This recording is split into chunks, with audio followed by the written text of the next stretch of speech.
finale of Let's Build the Perfect Druid. Hope you guys enjoy this episode. This one was a lot of farming. Little disclaimer, there's quite a bit of talky points in this episode. A lot of educational little bits and bobs here and there. We got some really good drops, and just to go over roughly, I'm going to teach you guys how to use Crimson Market to be more efficient with your trades and to find market values and not get taken advantage of. Be able to flip your materials and your boss mats and get gear, etc. Then also we're going to touch base on the Discord server and get you guys in there so you can find groups a lot easier. Doing 4-man rotations is just super efficient for your boss materials. And we're going to talk about Helltide efficiency and how to even kind of do a little trick to keep your cinders from one Helltide to the next. So a lot of, information here, but let's start this video out with getting level 100 right now.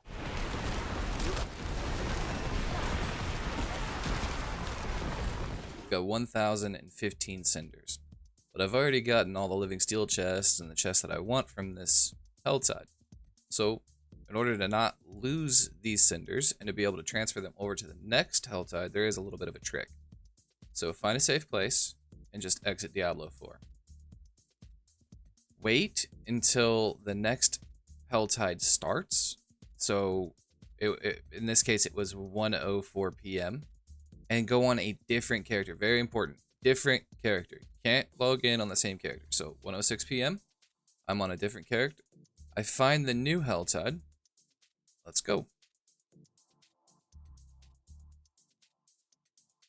Alright, so now you can see I still have my 1,016 cinders, and there's still 48 minutes left of this new Helltide. I haven't spent any time farming in here at all, but yet I can immediately come in on a brand new character at the very start of a new Helltide and open all the living steel chests. So on this one character, since there's 3 zones in this Helltide, I just got 15 living steel. So that's an entire Tormented boss. Now I can skip to another character. So this is my Necro. And on my Necro, we're going to do the exact same thing. We're going to go to the Helltide zone, and we're going to go get another living steel chest. So this is how I personally farm as many boss materials as possible. I sit on my main character that just kills Blood Maiden over and over and over again. I get as many cinders as possible by using the profane mine cage. Those stack, by the way. I use it 3 times, and it does make a difference in my experience. Yeah, look, another 5 living steel right there. Here's where you break the quote-unquote glitch or tech. I don't know what to call it. It's been in the game since season 0, and I've been doing it forever. So as soon as you go back to your main initial person that you logged out of the first Helltide with, aka this Druid here, you can see that the cinders are reset back to 0. So you leave on the Druid, or on your main character that you farmed the actual initial cinders with. Then you wait until the next Helltide spawns. So it would be like 2 minutes after the hour for me. And then log back in to Diablo 4 on a different character that's in World Tier 4. Then on that different character, go to the new Helltide, and you should still have all the cinders left over from last Helltide. Okay, so if you're not familiar, this is the Sanctuary Diablo 4 community Discord. So in order to join this, the easiest way, you would go to add server, join a server, and then it's as simple as just r/Diablo4.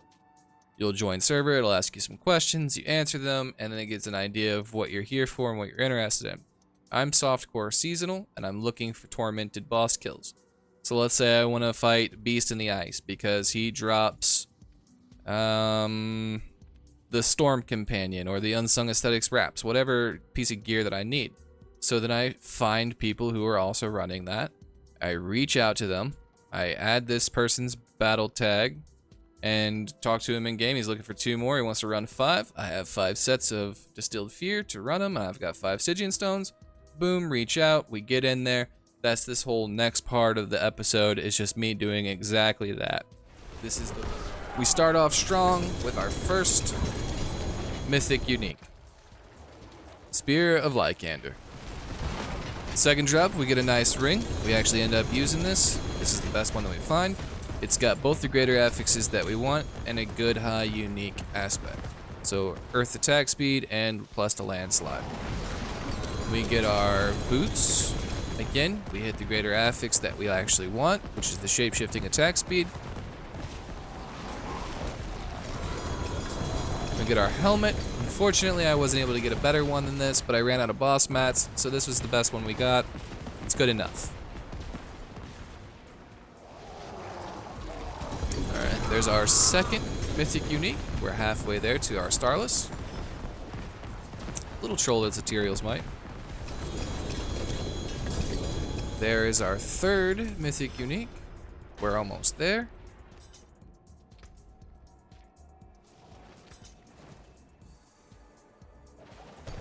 And we're free. It's 4 mythic uniques.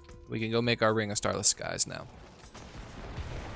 Before that, we dropped a 4 greater affix. Insatiable Fury, which I immediately posted on Crimson Market. And sold it for 12 billion gold. Probably could have got more, but he wanted it. I was happy. 12 billion is good enough for me. I'm not a greedy person. So, it is what it is.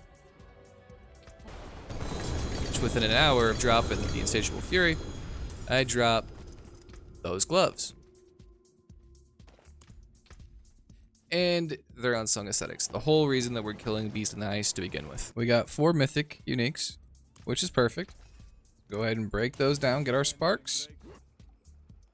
Boom. Nope, no greater affix. But we got our Ring of Starless Skies, fair and square. But here is the build so far, and I think we're pretty much ready to convert over to the landslide build after that session of farming. Now that took more than half of the day, and all of yesterday grinding materials. I didn't use all my materials because I didn't farm all these on the Druid. Let's do this.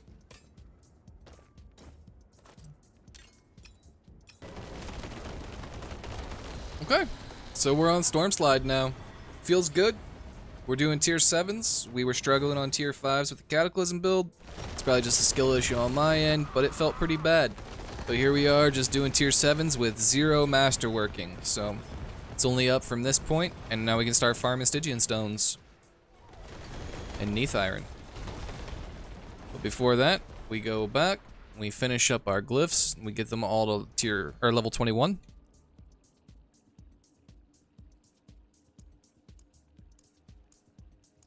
This is Crimson Market. This is the website that I use for Diablo 4 trading. I haven't found anything better. If you know of something better, please leave a comment letting me know. I've tried using the Discord. I don't really like it that much. It's very limited. Here you can post multiple things. So, the starter things that you need to know. Make an account. You can link it directly to your Blizzard account. Other than that, you can do equipment-based searches or material-based searches. Materials is really good for if you're just simply trying to item price things, so we can kind of get an understanding of what people are selling their stuff for. What I usually use it for is for like pricing items, and then for finding those really pesky things. I need a crit chance totem still for my Druid. Still haven't found one myself. So I can type in here, I'm like, oh, 300 million for this one. It's got crit chance, it's got life, cool. I just click here and I reach out to the guy and I message him. I already have. He's got 2 of them and he hasn't responded, and I've reached out to him. I'm pretty sure he quit the game. So this was listed 12 days ago. Then you can go to your My Listings and you can see everything that you've sold and that you've posted, and you can adjust the price if you want, or you can just, you know, kind of go back through and see what sold for what as a reminder. And this is me selling some Malignant Hearts for 2 billion gold. This guy was really wanting them. He was paying, in my opinion, a lot for them. So I sold them, and then this is how I funded my Stygian stones for the initial Tormented things. We dropped this amulet, which apparently to this guy is worth 4 billion gold. So we let him have it.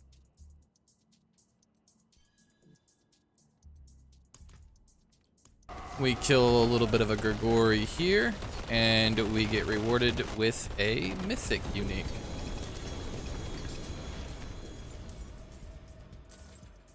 Endariel's Visage. It's Visage, not Visage. Don't be like me. And then, the best drop ever, a 2 greater affix Shaco. And one of the greater affix is cooldown. My lightning source is about to go crazy. Then, right after, a double mythic drop. So, I'm not sure how often that happens, but it happened, and I'm not complaining. Just showcasing the damage on a Vershawn a little bit. We started getting Masterworks up. The damage is starting to come online.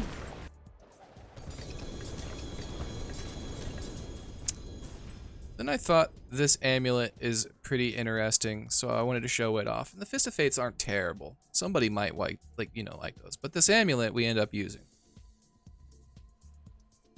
The build is Lillith Viable, if you were wondering. I'm not going to show you the entirety of the fight, but I'll show you the end real quick. Boom. There you go. Lillith Viable.